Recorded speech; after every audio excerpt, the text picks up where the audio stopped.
Support WrestleTalk! Be kind to each other in the comments. Oh, baby. InDex finally happened. Indy Hartwell, Dexter Lumis, they finally kissed. Immediately after, they were prohibited from doing so. Do the intro, Pete. I'm warming up. Welcome to the WrestleTalk Podcast review of NXT. I am Chopper Pete Quinell, your Jam That Champion. I'm joined by my intangible co-host, your Quizlemania champion, Tempest the Wrestler. We are Lost Intangibles for life. And firstly, make sure to get in your Ultrachats because I'm sure people have opinions about this show, good or bad. I'm sure you have them. So please hit us with them at WrestleTalk.com/support. Links at the top of the description. Go and get those in because we'll be reading out all the ones that are $5 and up by the time the show gets off the air today. And the first thing we're going to be talking about is what was the main event of this show, which was Johnny Gargano versus Dexter Lumis in the Love Her or Leave Her match. Love her or lose her match? Lose her, yeah. Do I care enough? I don't know. So, I will say the objective facts of what happened. They had a match, right? Dexter Lumis and Johnny Gargano had a match. There was some stuff in it, like Indy Hartwell trying to go underneath the ring, and then she gets pulled out, and Dexter Lumis is with her now. And there was some near falls from Dexter with Candice and Indy kind of distracting Johnny Gargano, and there was like a roll-up from Dexter that almost got Johnny, and oh no! But then, Johnny Gargano comes back into it, hits one final beat, and pins Dexter Lumis. No more Index. Banned. She can't go after Dexter Lumis anymore because Johnny knows what's best for Indy. So the three of them start walking up the ramp. Indy keeps looking back at Dexter Lumis in the ring, who's looking heartbroken in the ring. Heartbroken, Tempest! They're walking up the ramp, and Indy keeps glancing back. They get to the top, and Indy just darts back down to the ring. Luthez presses Dexter Lumis, and they just start making out in the ring. And Johnny and Candice are on the ramp like, oh, Indy, I just won the match. Why'd you doing that for? Oh, man. And then the show went off the air. I'll hand this one to Tempest. So, Tempest, what did you think of this big culmination of this months-long story of hashtag Index? Well, first of all, I will say to all of you nut jobs who say, you need to be objective with your reviews. That's what an objective review sounds like. This happened. This happened. This happened. That's not how a review works. Anyway, this segment. Listen, everybody knows how I feel about Index and Dexter Lumis in general and whatnot.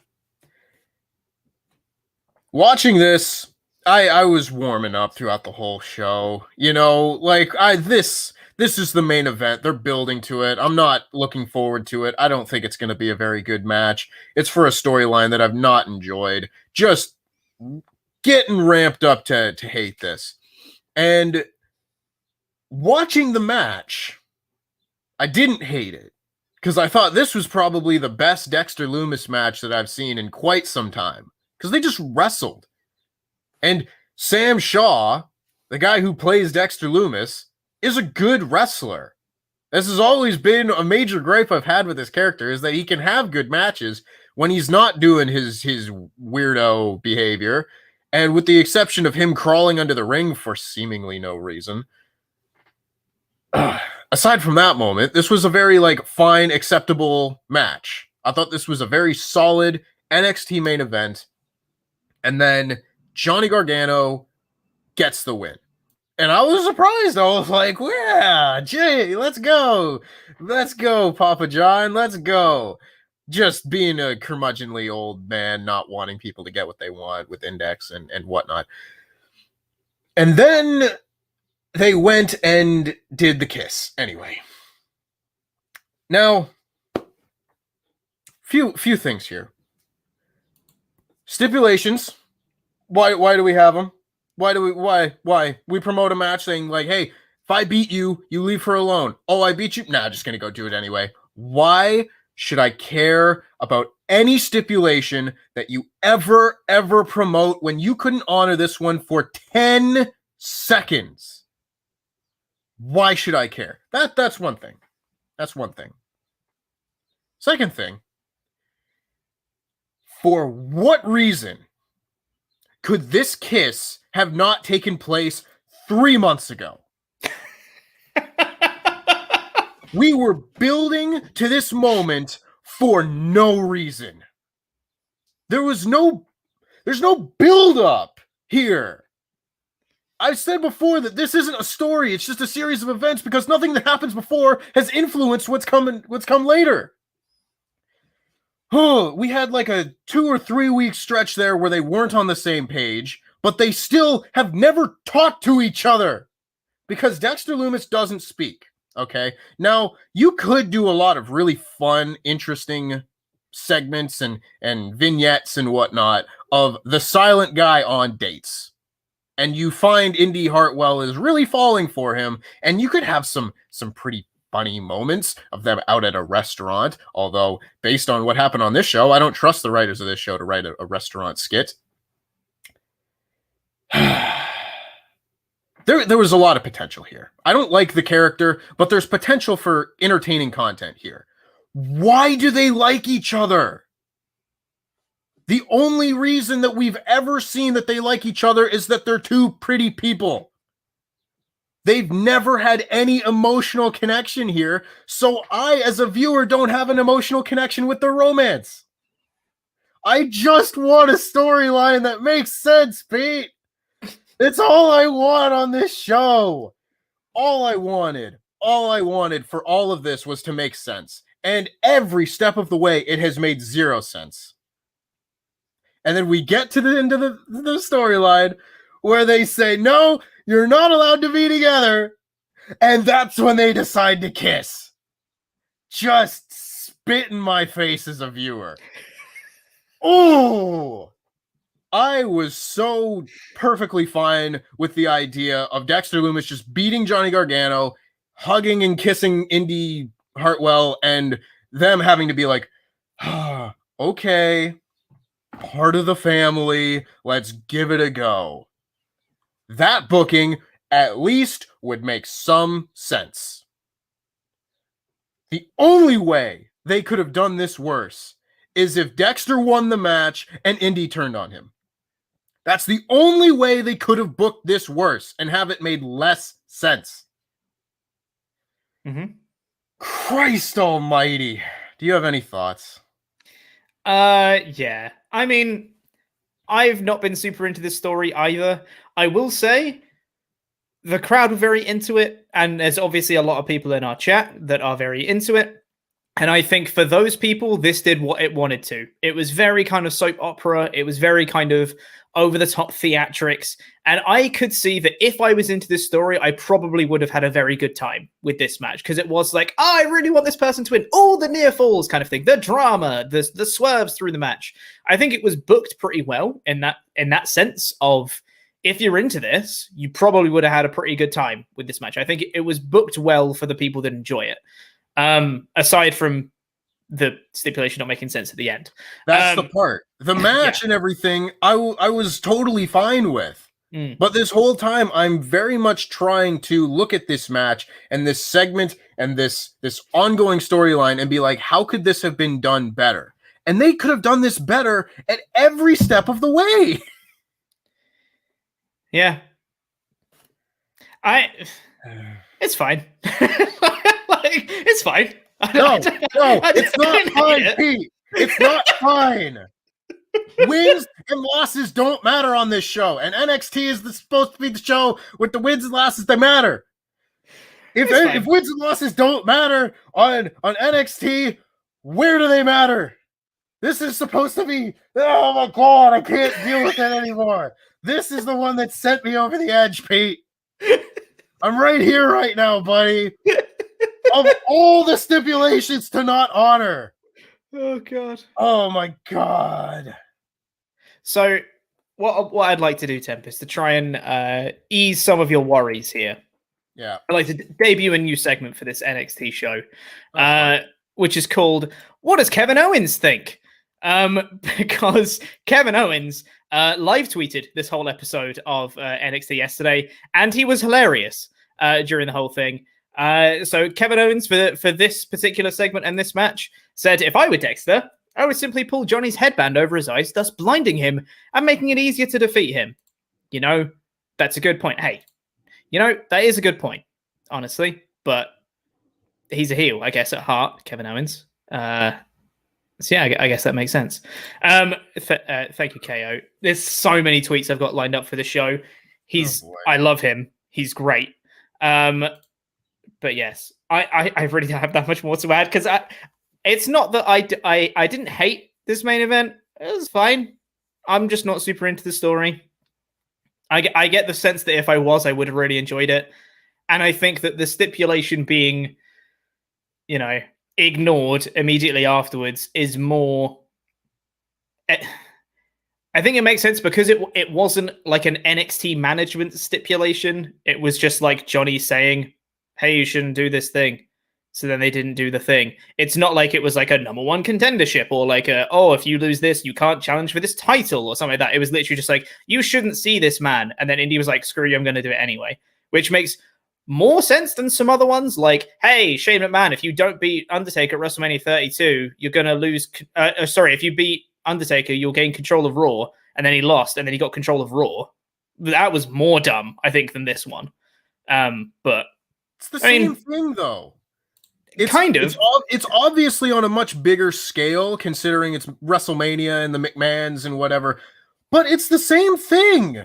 If you're going to promote something where it's either this or that, and then one of them happens and you immediately do the other thing, what am I watching the match for? Whoever won the match didn't matter. And that's unforgivable. Wrestling matches, wins and losses matter. But otherwise, I agree with you. I agree with everything else that you said. I liked the match. I thought the match was good. I was totally involved with the match. I was ready to give this whole thing a 4 out of 5, be super happy and be like, sorry, guys, you expected me to hate the InDex thing, but I didn't. And then I did. I sure did. Well, regardless, let's see what you guys think. Let's get into some of your Ultra Chats here. Make sure to get in your Ultra Chats at WrestleTalk.com/support. Link is at the top of the description. And I believe in the pinned comment. I haven't checked that. Thanks, mods, if you did do that. You're great. Make sure to get those in because I'm sure you guys have some thoughts. Do you agree with Tempest? Let us know because we'll be reading out all the ones that are $5 and up by the time the show goes off the air. Gatecrasher Forever says, forget Adam Page winning the AEW title. The best long-term storytelling in wrestling has finally reached its conclusion with InDex finally kissing. Oh, it's not over. No, it's not. This was the preamble. Yeah. The intangible one, Cliff Beard. Sorry. I really didn't expect Dexter Lumis to become my R-Truth. Yeah, it's true. He really has. Yeah. Damn. The intangible one. He's your. Nope. Let's see if I can get this wording right. Dexter Lumis is he's like your Reginald to me. Yeah, that's about right. Yeah. There you go. The intangible one, Cliff Beard, said, last night, Indy took Loomis's breath away because she loves him just the way he is. But you could say Loomis's place last night became a love shack time after time. No matter how Tempest feels about it, it was a total eclipse of the heart. See, it's a joke. All these songs titles. Not songs. Yeah. Yeah. I'm glad you got your bid in. Yep. Yeah. It's not songs. Yep. Yes, yeah. Oh, boy. Cool. All right, let's try and review the rest of this show. I liked just about everything else on the show except for one segment. So there was a couple things that I wasn't a huge fan of on the show, but we'll get into that. Perhaps we'll disagree then. Let's maybe push onwards. let's see. Thank you for your Ultrachats so far, by the way. Keep getting those in. We'll get into the rest of them later on. WrestleTalk.com/support. But yes, let's get on with the rest of this review, which started off, by the way, they've still got the Ric Flair woo in the opening sting. They should really work on getting rid of that at some point. Oh, man. I remember when they took the JR line out of the old, the world is watching, and replaced it with the champ is here. Yep. I wonder how quick that's gonna go. It could be right? like next week, whenever Ric Flair shows up on AEW. Yeah, totally. Yeah. This episode started off with Jiro versus Legado del Fantasma, which was a shout to the Adonis and Top Dollar versus Wacky and Wild and Raul Mendoza, which was a fine little match. I thought it was decent for what it was. I think it worked because Hitro was basically essentially working as baby faces, with LDF working them over for most of it. Top Dollar getting the kind of hot tag. They got a little bit of offense from Adonis in there as well, which was really nice.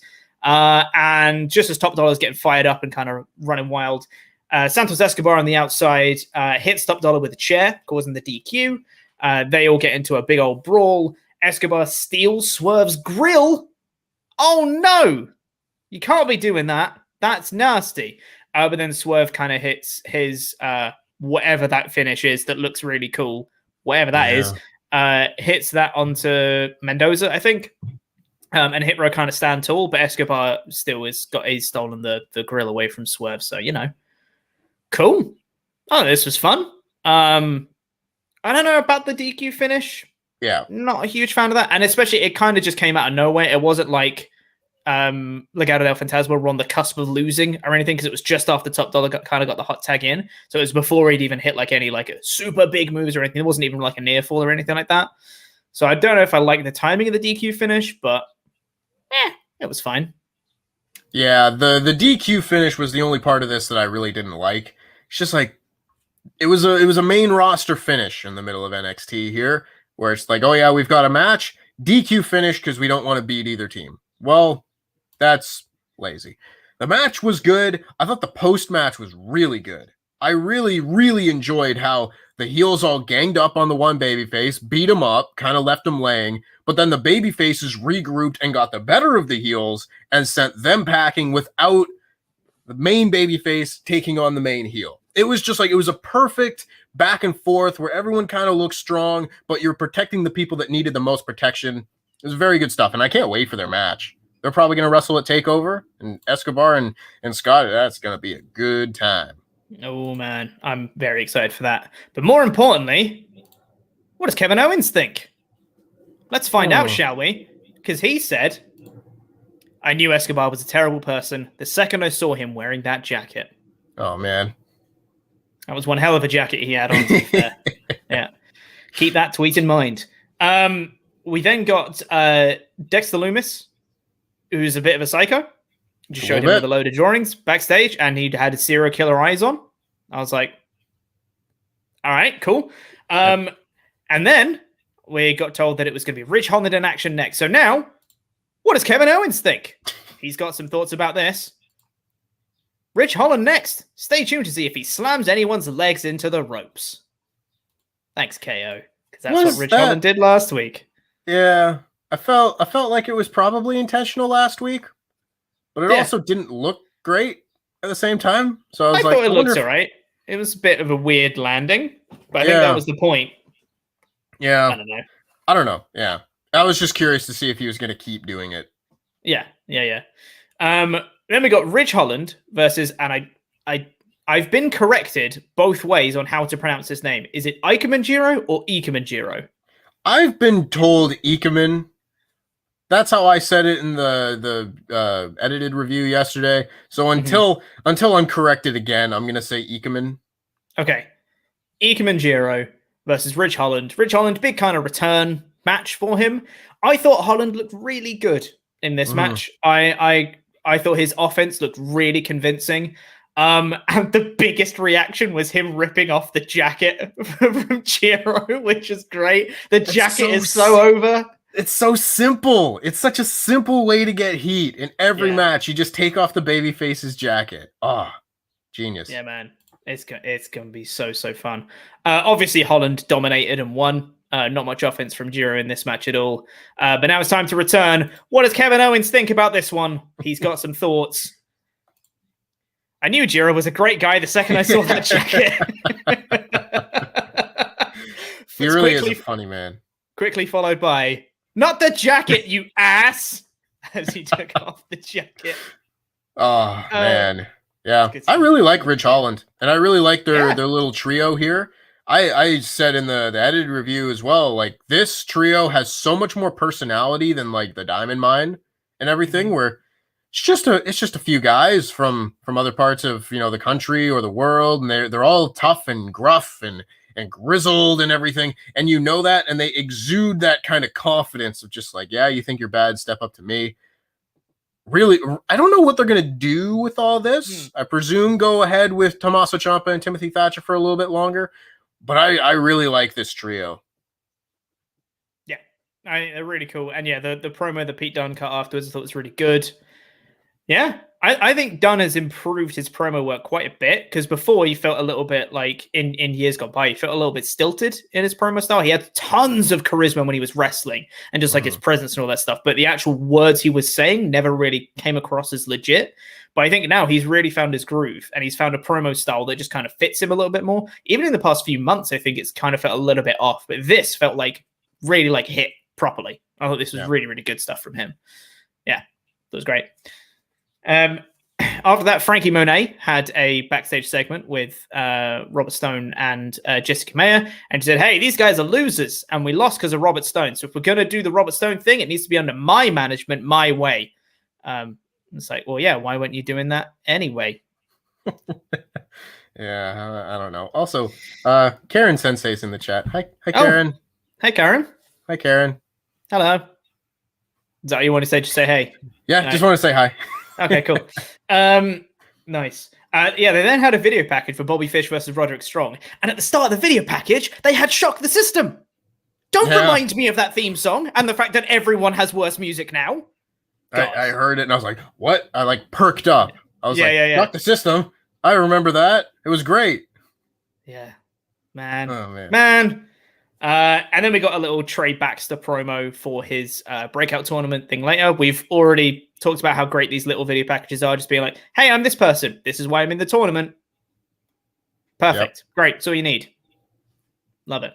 I would argue this type of video package is the single thing WWE does best. Yeah. Like better than anything else in their programming or their production or anything. It's maybe their documentaries or something, because a lot of their documentaries are great too. But these little promotional deals in their shows, where promoting a new star in NXT, this is as good as it gets for WWE programming. Yeah, I thought it was great. And then we got Bobby Fish versus Roderick Strong. Now, this is Bobby Fish versus Roderick Strong. All of the history these guys have with Undisputed Era and in years gone by, all of their history has led up to this, and it was fine. Sure was. Genuinely, that's about all I've got to say about this match. I still don't get Diamond Mine. I don't understand why they're together. Who are you? Why are you here? Something's missing from Diamond Mine. Something is lacking. And I don't think this means missing from Diamond Mine. Yeah. But I don't think this means that, they'll never be successful or whatever, or they'll never get over. Like, Andrade had a piece missing, and then he got Zelina Vega, and everyone went, that's it. That's the combination. And now you're striking gold, right? Diamond Mine needs something to change. And it might be a lot. I don't know. Because I like Roddy Strong. I think he's great. What they've done so far, they've been given very limited tools to show who they are and what they can do. They've had a couple matches, which have been fine matches. They haven't really been given a chance to showcase anything more than that. And they've had a very short promo segment with Malcolm Bivens sitting down and talking about it. And he's just saying, Diamond Mine is open for business. And that's it. There's not much we can get invested in that. Yeah. We don't know a thing about Hideki Suzuki. No, not at all. One thing. We've seen Tyler Rust have one match since all this was put back together. maybe two matches, and I want to like it. I like Roddy Strong. I like Malcolm Bivens. I like Tyler Rust. I know nothing about Hideki Suzuki, but they've given me nothing to latch onto here. It's like, I want to be involved. I want to like it, but I can't until you give me a reason to. Mm-hmm. Yeah, it's a shame. And you look at a match like this that could be so much, you know? Yeah. A lot of people have pitched the idea of a Undisputed Era Fatal 4-Way match. Yeah. And while that sounds great on paper, the way that they've portrayed Roderick Strong and Bobby Fish doesn't lend me to believe that they will ever be involved in the main event angle with Adam Cole and Kyle O'Reilly. Like, they just don't matter on this show. No. It's crazy to me to see the difference between the Adam Cole versus Kyle O'Reilly feud and how that's being portrayed versus the Bobby Fish versus Roderick Strong feud and how that's being portrayed. And obviously, there's differences in star power there. Obviously, Adam Cole was like the guy in Undisputed Era. Totally understandable. I get that.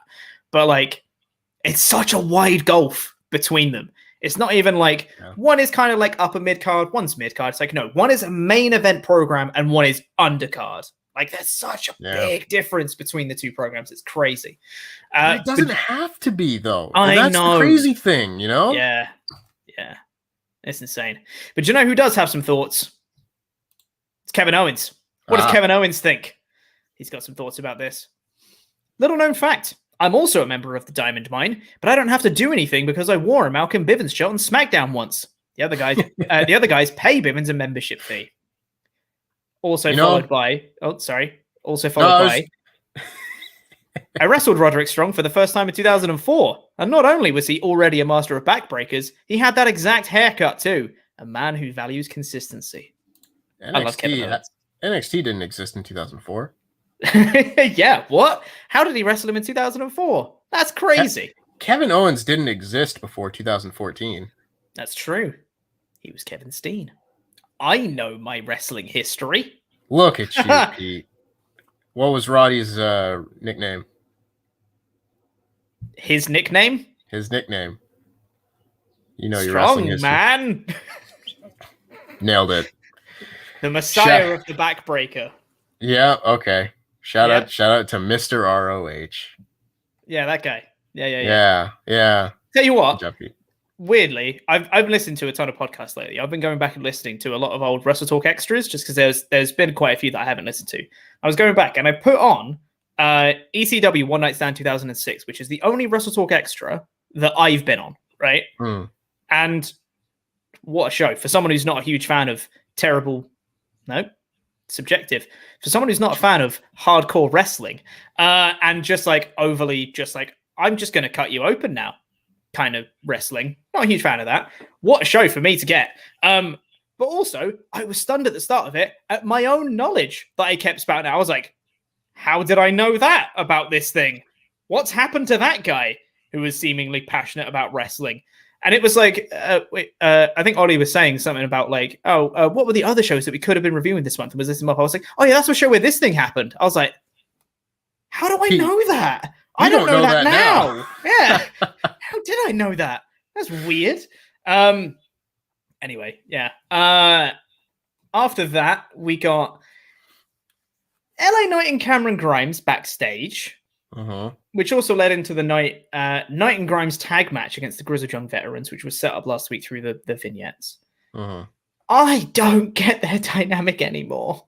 I thought I understood it, and now I don't. Because it's like, okay. So they were backstage, and Grimes was saying, like, I've got your back because I'm your butler. But I want to know, do you have my back? And he was like, why would Knight have your back? What has led you to believe that Knight would have your back at all, Mr. Grimes? Sure. Had the backstage segment, Knight made Grimes polish his shoes. Knight and Grimes versus Grizzled Young Vets. My first note for this was, I'm going to be mad if Grizzled Young Vets lose this. Thank God they didn't. Thank God. Yeah. And then I put shout out to Grimes wrestling in his butler outfit. Knight abandons Grimes like a few minutes into this match. Grimes goes for a tag and Knight jumps off the apron and leaves him. Grimes then gets a hope spot, kind of takes off some of his butler outfit and starts beating up both the Grizzled Young Vets at the same time, but then they beat him up and hit the Tickets of Mayhem and win. And then Ted DiBiase comes out and kind of helps him out of the arena, being like, "Come on, champ, let's go. You're better than this." Arm over the shoulder. I'm gonna help you out. Now I don't get it, and especially because on the entrance of this match as well, Grimes was looking really put out, and he was like, "Oh, this night guy, grumble. This night guy is making my life miserable." And it's like the whole story that we've been told so far is that Grimes doesn't care about it. Grimes is literally just like, "Hey, it doesn't matter. I could be a butler." And he's kind of undermining Knight every possible chance he get. And then there was the weird thing at end of last week where they were teasing a kind of sort of being on the same page for this one. And then they obviously weren't. And then Grimes was getting actually annoyed about Knight. And then he was shocked when he betrayed him for some reason, even though Grimes has been undermining him at every possible opportunity. And then Grizzled Young Vets beat him up and lost. And then Grimes is like, "Oh man, no, I got screwed over." And it's like, well, how did you not see this coming at all? And now they're completely not on the same page at all. And now Knight actually got the last laugh out of this one, which is kind of what they should have been doing from the start. But Grimes has been doing the undermining. I just don't. Where's it going? I'm confused as to what week order we're in. Everything seems to be completely jumbled in this story, and I don't get it. Yeah, I'll be Mr. Positivity here. I thought Cameron Grimes was fantastic in this match. I thought his babyface fire and everything when he was taking on both Grizzled Young Veterans at the same time was fantastic. And they, of course, are a fantastic team, and they hit their ticket to Mayhem, and everything that happened there was very good. Whatever happened within the context of the wrestling match, love that. I also don't really get where we are in the storyline, where we're going in the storyline, because I would imagine that the end goal here is to put the $1 Million Championship on Cameron Grimes. Probably. You know, since all this Ted DiBiase stuff started, I would think that is the destination. But the route that we've taken to get there has just been windy as hell. Mm-hmm. I don't know. I don't know what the plan is. I don't know what I'm supposed to feel about everything right now. Why would Cameron Grimes feel betrayed by all this, considering he has to be a butler because he got DDT'd on a belt? He cheated to beat you. He's not a good guy. Yeah. Whatever. My thing in this match also, and I had to cut this from the edited review for the sake of time. It's a small detail, and this is going to sound nitpicky, and it is. But LA Knight jumps off the apron to leave Cameron Grimes out to dry, right? Why did he not do that at the beginning of the match? I don't know. You know? Like, why did he wait? Why did he get in the ring and wrestle? Because nothing within the context of the match itself would make him change his mind about what's going on. Yep. And that's just like, it's a small detail, but it's things like this that I watch and then pick up. I was like, well, that doesn't make sense. Mm-hmm. And if it makes me think it doesn't make sense even for a second, you've lost me. And I then have to get back into the match. And thankfully here, I was able to get back into the match because Cameron Grimes was so great. But it's like, why? I feel like a lot of these things need a reason, and I don't have a reason for a lot of what happened in this match, and just, I don't know. Yep. Shockingly, Kevin Owens did not tweet about this match at all. Lame. Wild. Come on, Kevin. I know. But it was all right. Do you know why? Because we got a really awesome promo video next from Dakota Kai. I thought this ruled. I thought this was an awesome video package. So this was basically, easily. And I thought this did such a good job explaining basically the entire story arc of Raquel Gonzalez in NXT, of how Dakota Kai found her from the Mae Young Classic and brought her in and cherished her. And she was a person who she was designed to look out for Dakota Kai and make Dakota Kai a star. But then she became a star in her own right. Io Shirai at NXT TakeOver Stand and Deliver, she chose Raquel Gonzalez over Dakota Kai. Now Dakota Kai is someone's sidekick, and she is nobody's sidekick. And she brought Raquel Gonzalez into this world, and now she's going to take her out. This was awesome. It explained everything. It all made sense. And all of the subtle character work that Dakota Kai's been doing for months on end, basically since Raquel's been in the NXT Women's title picture, all paid off for this, and it made so much sense. I love it.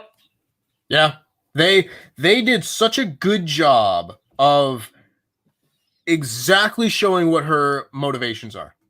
Yes, because so often it's just like it's what are the motivations? What do people care about? Why do they want this match? Other than just I want to be a champion, I want to win. No, she has deep character motivations here because of a relationship that she's had for the last 18 months, and she did a very good job of expressing how she feels, why we should care, and what she's going to do next. This is like a perfect little segment here. Like this is as good as it gets in terms of a very quick explanation of a heel turn into a match. That you can't ask for anything more than that. Like it was perfect. It was a perfect segment. Yeah, absolutely. But interestingly, what does Kevin Owens think? We've got to find out because he's got some thoughts here. He says Dakota didn't want to be known as Raquel's sidekick, so she hit her with a side kick. Get it? Genius. Thank you, KO. She should absolutely get a new finisher and have it be like a kick to the side of the head and call it the sidekick. Call it the sidekick. Oh, man. That's it would be better than the go-to kick. Go-to kick. That's the name of her finisher. Go-to kick. It doesn't make sense. Call it the sidekick. Really stupid. Go-to kick. Jesus Christ. After this, Candice LeRae and Johnny Gargano backstage saying they'll end InDex for good. They're both very good promos. And then we got the next in the breakout tournament, which was Trey Baxter versus Joe Gacy. My first note about this, I'm thinking about Kevin Owens already. My first note about this is Joe Gacy looks cool. I thought he has a very cool look, and I like that. I thought Joe Gacy looks really good. I thought Trey Baxter looked really good, and Trey Baxter won. Yeah. Fun little match that. Joe Gacy gets over in defeat, I thought. I'd be excited to see more of him on NXT going forward. I'm excited to see Trey Baxter go up against Odyssey Jones in the semifinal. Good. Love it. Good stuff.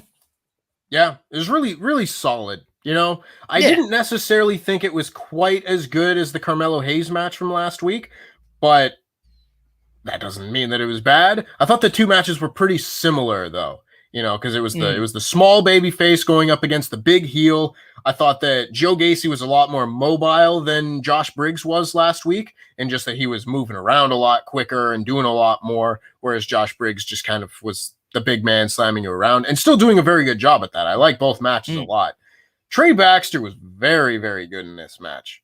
He's got a lot of really good high flying. I still think he's got a bit of a heel face, though.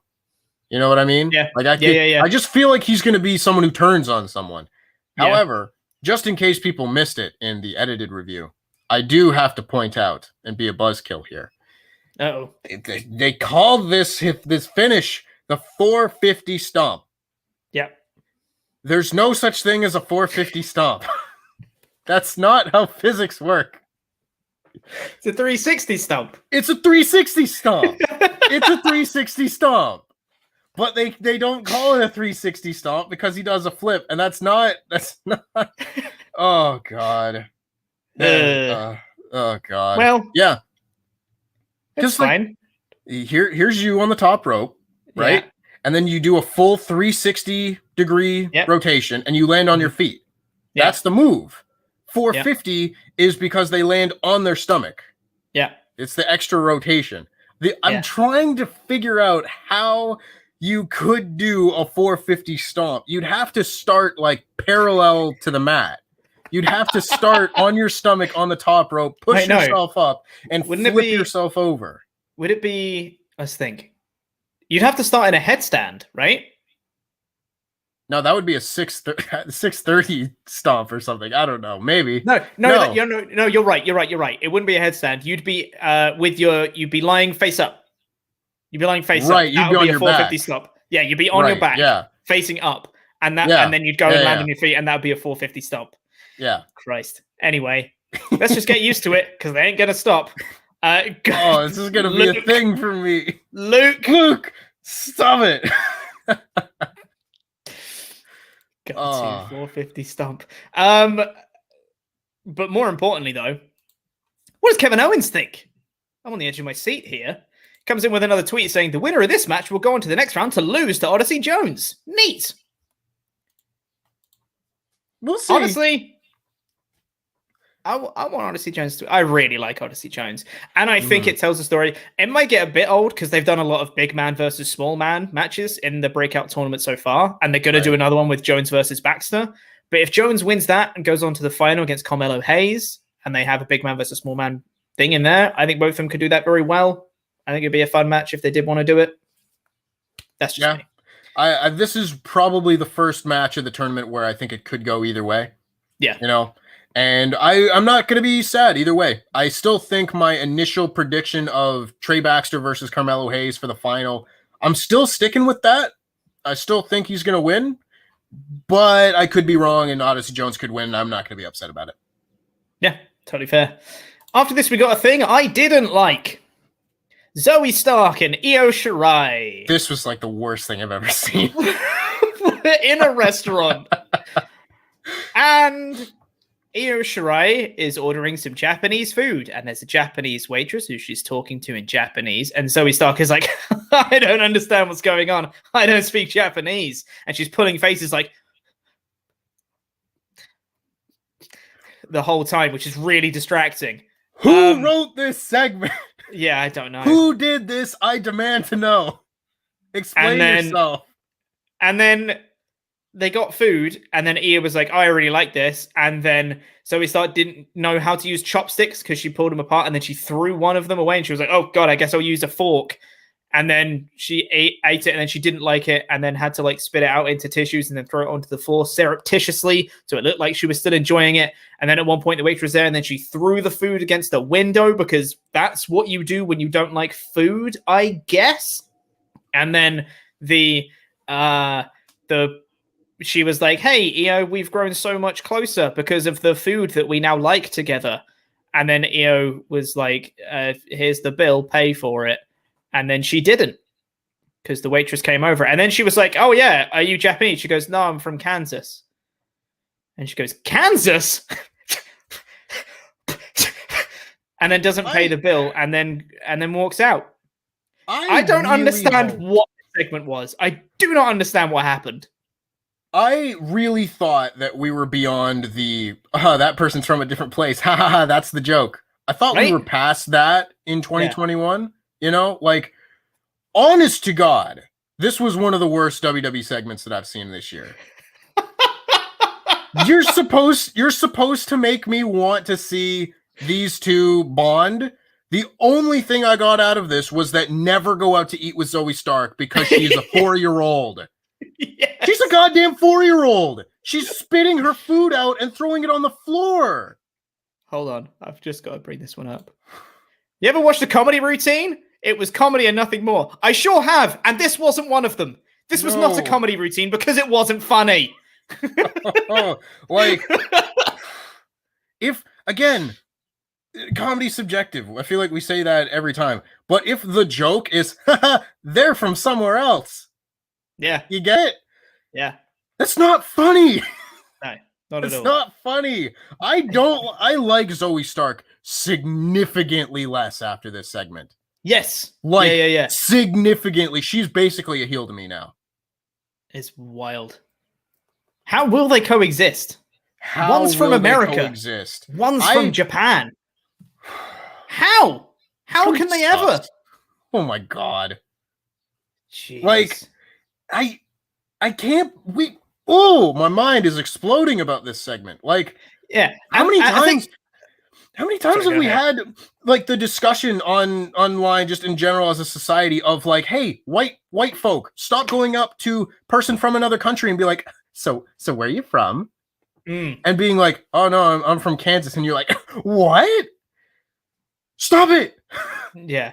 Whoever wrote this, stop it. Yeah. Oh my God. I don't know who thought, let's take Zoey Stark, new person in NXT, who's doing okay. She's doing decent. She's doing good in-ring work.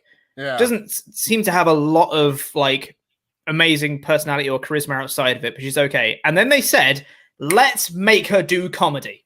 What a terrible idea. I don't really blame Zoey Stark for this at all, because she's just been thrown into this while clearly not being ready for it. And they've got Io Shirai, former NXT Women's Champion and like coolest wrestler they have on the roster. And she's just doing, I like sushi. Like that's a friggin' character right here.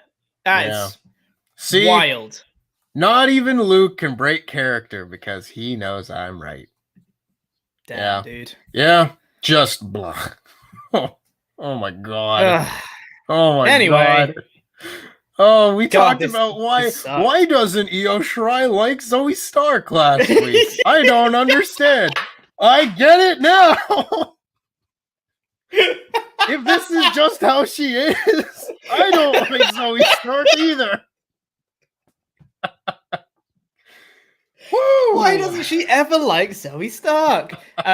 Indy Hartwell cut a promo backstage. She's really good at her role. Even if you don't like the story, her promo style is very funny.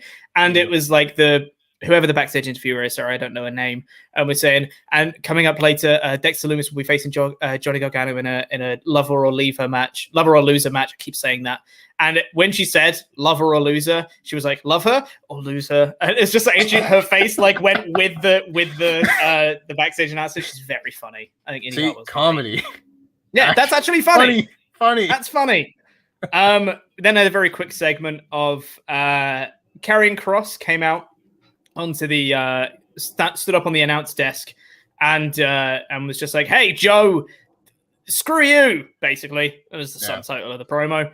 And then Joe comes out, and this is the Joe I love. I love this Samoa. Just beat up some nameless security guards for me. That's what Joe does best. He's the greatest at this. And he beat up some security, and it was really cool. And he choked out one of them and said, "I'm coming for you," into the camera. Yeah, let's go, Joe.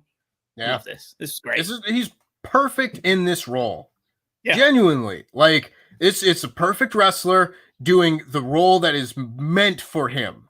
Just the ass kicker mowing down a group of security guys. Like, it's perfect. It's perfect. And unfortunately, someone pointed out in the news video, there's like, oh, Tempest didn't talk about this and that. I was like, yeah, well, I got a lot to try and cram into 5 minutes. Yeah. This was one of the segments that got cut, but I love this segment.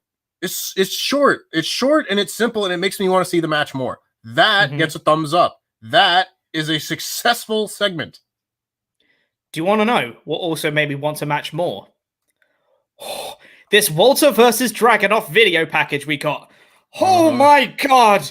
I cannot wait for this match. I loved the first Walter Dragunov match. I thought it was an awesome match. And this one just made me want to watch this one even more. This was such a good video package of them just talking about the history of those two in their first match. They got loads of people talking about it. They got a load of names of like Sheamus and Drew McIntyre and loads of like people that you'd recognize to come on and talk about their first match. Ilya saying that like, hey man, I felt different after that first match. Like I felt broken and everyone was praising the match, but people only remember the people that win. And the people who lose will be forgotten in time. And he's like, I need to come out and I need to win this next match. And they had like the whole press conference thing and Walter being like, just getting annoyed and throwing his chair off and just being like, look at me, Ilya. And Ilya can't look at him. It's just like, so much good stuff. I cannot wait for this match. This made me so excited to watch it.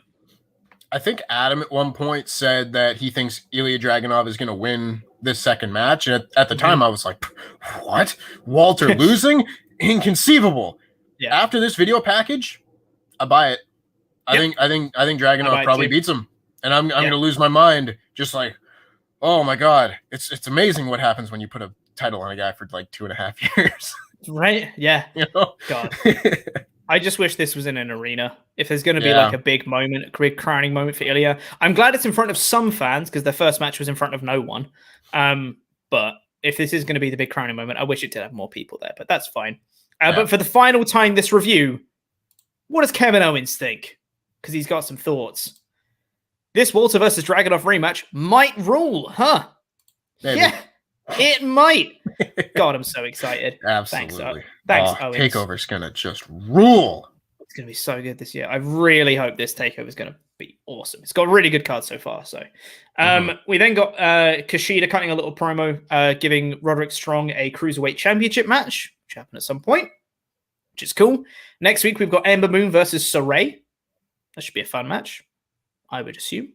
Both pretty good. Sure. Ilya Dragunov is going to be there next week. Cool. And Raquel Gonzalez is going to break her silence since Dakota's turn. Should also be cool. Then we got the main event match, which we already spoke about, of Gargano versus Loomis. I thought this show was all right. It was there. Nothing too special. There was some progression towards TakeOver. Not a lot. Not a lot, but there was some. Yeah. Like the best things on the show to me were like the video packages. And that's still only like 3 minutes at a time. Where it's like none of the matches really grabbed me in that way. Like the main event was probably the closest, and then the post match and blah blah blah.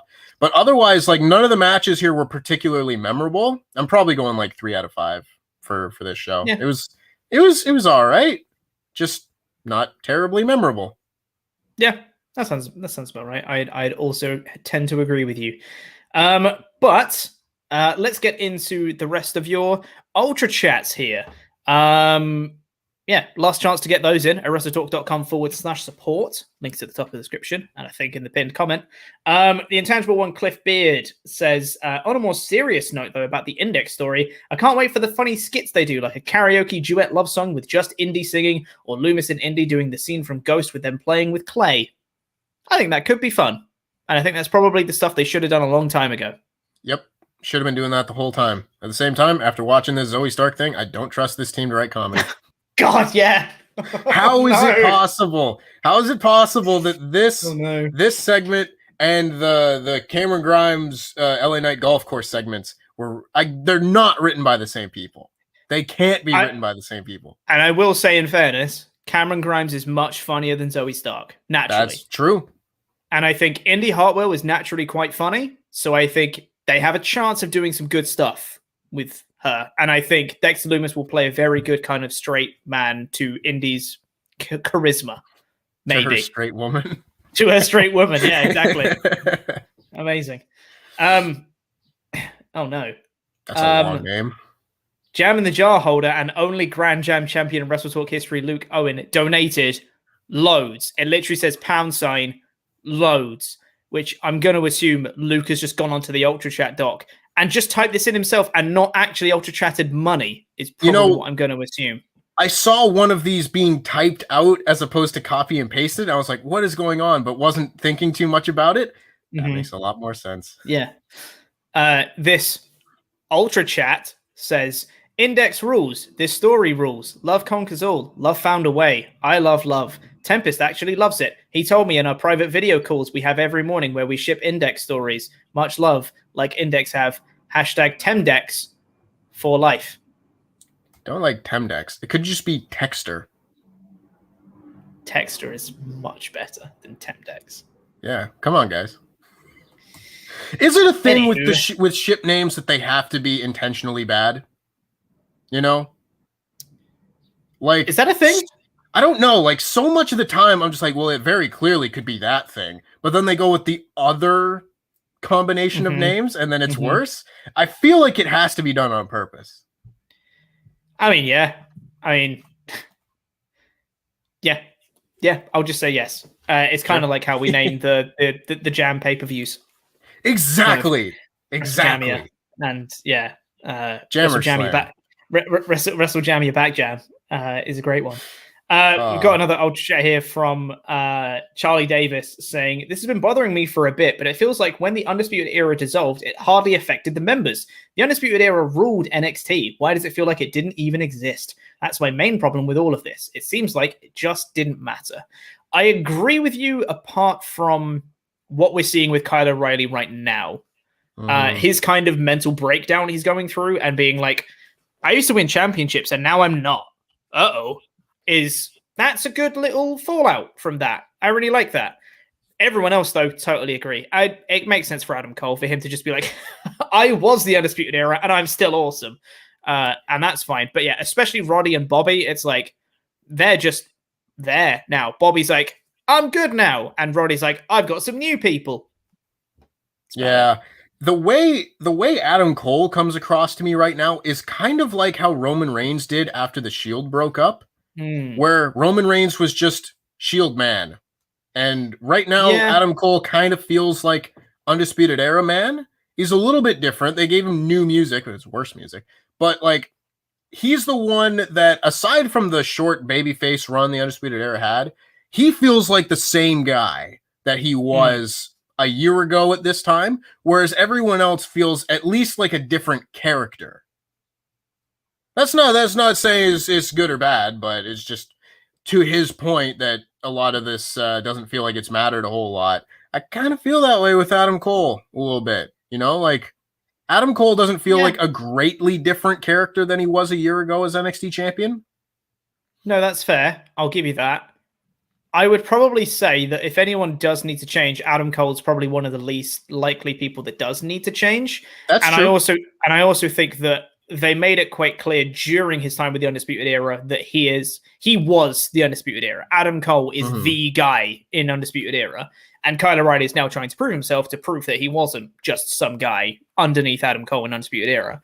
Whereas I think a lot of people had a problem with Roman Reigns and The Shield because The Shield were three equal guys and everyone liked these three individuals that made up this super awesome team. And the other two became not Shield and Roman Reigns was Shield. And I think that was probably people's gripe with it. Whereas I think Adam Cole is now like the leader of the Undisputed Era and has maintained more of the Undisputed Era, which makes more sense. Whereas Roman Reigns wasn't the leader and just became the Shield guy, which was a bit jarring. Yeah, that'd be my take anyway. That'd be my take. No, I'm with you. And before we head off, Mr. Lasagna here. Tempest acts like NXT is Raw. You haven't heard me talk about Raw, my friend. I don't think you'd want to. I don't think it'll make for a very fun show. There's a reason I don't review that show. Yeah. And I know it was like thrown out at some point before. I don't know whether it was just like in a chat or in some meeting or whatever. And people saying, oh yeah, we could have this thing on the line where like Pete and Tempest would have to review Raw for a month. I was like, Don't do that. Don't do that. We would turn away so many viewers because we would just be miserable the whole time. And Luke and Ollie do, I don't like to praise them too much, but they do a very good job of still making the show very entertaining and they have fun while they're still reviewing a very bad show. We wouldn't do that. We would just be miserable because it's a bad show. Yeah. If I had to spend my Monday nights watching Raw, I'd not be a happy camper. No. At all. Yeah. Mm-mm. Anywho, that is going to do it for this episode of the WrestleTalk Podcast. Thank you very much, everyone, for watching. Press the videos if you're watching on Catch Up to catch up with more awesome WrestleTalk Podcast content, and press the button in the middle that will make you become a pledge hammer over on Patreon. There's never been a better time to become a pledge hammer over on Patreon. August is going to be a big month for Patreon and for us in general at WrestleTalk. It's going to be a good time. Voice crack. It's going to be a good time in August, so there's loads of stuff going on the Patreon, so go check it out. There's never been a better time to become a pledge hammer. There's never been a better time to become a pledge hammer. Anyway, press the button in the middle to go over to our Patreon and press the videos on the screen now. I have been Chopper Pete Quinnell, your Jam That Champion. I've been joined by my intangible co-host, your Quizzlemania champion, Tempest the Wrestler. We've been Lost Intangibles for life, and that was NXT.